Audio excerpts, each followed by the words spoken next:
মগরা থানায় আটক করে রাখা হয়েছে সুমন বিশ্বাসকে। সোমবার এসএসসি অভিযানে যাওয়ার সময় আদি সপ্তগ্রাম স্টেশনের কাছ থেকে চাকরিহারা শিক্ষক সুমনকে আটক করে পুলিশ। সুমনের বন্ধু বিধানচন্দ্র গায়েন জানান, তার সঙ্গে দেখা করতে এসেছিলেন সুমন। সেই সময় দুটি বাইকে 3 জন আসেন। পুলিশ পরিচয় বাইকে তুলে নিয়ে যায় তারা তাকে। তিনি মগরা থানায় গিয়ে জানতে চাইলে পুলিশ কিছু জানাতে চায়নি, বরং তার নাম ফোন নাম্বার লিখে রাখা হয়। সুমন বিশ্বাসকে যেভাবে নিয়ে গেল, তো সেখানে উইদাউট ইউনিফর্মে যা এসেছিলেন দুটি বাইকে 3 জন। তো অনেকভাবে দু একবার জানার চেষ্টা করেছিলাম যে কোথা থেকে এসেছেন, কিন্তু সেই সময়টুকু দেয়নি, না দিয়ে তারা বাইকে তুলে নিয়ে চলে গেল। কোথা থেকে নিয়ে গেল? এটা আপনার আদি সপ্তগ্রাম স্টেশনের পাশে আমার সঙ্গে দেখা করতে এসেছিল। কালকে আমার একটা অনুষ্ঠান ছিল, সেখানে আসতে পারিনি কোনো কারণে। এবার যেহেতু আমরা একসঙ্গে পড়াশোনা করেছি, ও বলেছিল যে আমি আসবই যে করে হোক। তো তার জন্য ও বলেছিল সকালবেলা যখনই সকালবেলা ও আমার সঙ্গে একবার দেখা করে যাবে। তো সেই অনুযায়ী আমি বললাম যে সকালবেলা আমি চুচুড়ো থেকে বাড়িতে যাব। আমার বাড়িতে আদি সপ্তগ্রাম স্টেশনের পাশেই বাড়ি। তো সেখানে এসে আমি তোর সঙ্গে দেখা করে চলে যাবো। তবে পরে সুমনের সঙ্গে মগরা থানায় গিয়ে দেখা করলেন তার ভাই সঞ্জয় বিশ্বাস।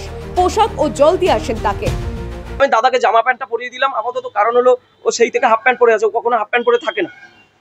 তার লজ্জার ব্যাপার, একটা শিক্ষককে হাফ প্যান্ট পরে বসিয়ে রেখেছে। ও হাফ প্যান্ট পরে চা খেতে বেরিয়েছিল বাড়ির সামনে, বন্ধুর বাড়ির সামনে, সেখান থেকে তুলে নিয়ে চলে এসেছে। আরে বাবা, ওর ফোন নম্বর রয়েছে, ওর বাড়ি রয়েছে, ওকে নোটিশ পাঠাও। কি পারপাসে ধরছো? নোটিশ পাঠাও। ও যতবার আপনারা নোটিশ পাঠিয়েছেন প্রশাসন থেকে, ততবার ও সেখানে গেছে, আপনাদের সঙ্গে দেখা করেছে, সাক্ষাৎ করেছে। এমন নয় কোনোটাই যে ও যায়নি, আপনাদের অ্যাভয়েড করেছে, প্রশাসনকে অ্যাভয়েড করেছে, এরকম কোনো ব্যাপার নেই। কিন্তু আপনার পুলিশের সাথে কথা হলো? হ্যাঁ, পুলিশের সঙ্গে কথা বললাম। কখন ছাড়বেন বলছে, আমরা কথাবার্তা চালাচ্ছি। ওনাদের কথাবার্তা এটাই যে কলকাতায় আন্দোলনটা টাইমটা ওভার হয়ে যাক, তারপর আমরা যা করার করব। আর উপর দিয়ে কি ফোন আসে। এদিন ভোর 5:30টা নাগাদ পুলিশের একটি দল সুমন বিশ্বাসের বাড়িতে যায়, তার খোঁজ করে, বাড়িতে ঢুকে তল্লাশি চালায়। তারপরেও বেশ কিছুটা সময় পুলিশ ছিল সুমনের বাড়ির সামনে। এখন বলবো কি শোনেন, এটা তো আন্দোলন করার কথা আজকের, সেই ব্যাপারে কোনো কিছু হয়েছে কিনা আমি তো এটা বলতে পারবো না। হ্যাঁ, দেখলাম সকালবেলা পুলিশ এসে উপস্থিত।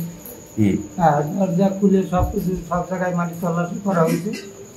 আর না ফের তারপর তো এখানে বসেছিল ঘন্টা খানেক, একটু আগে এখান থেকে গেল। এখন কোনখানে আছে জানি না।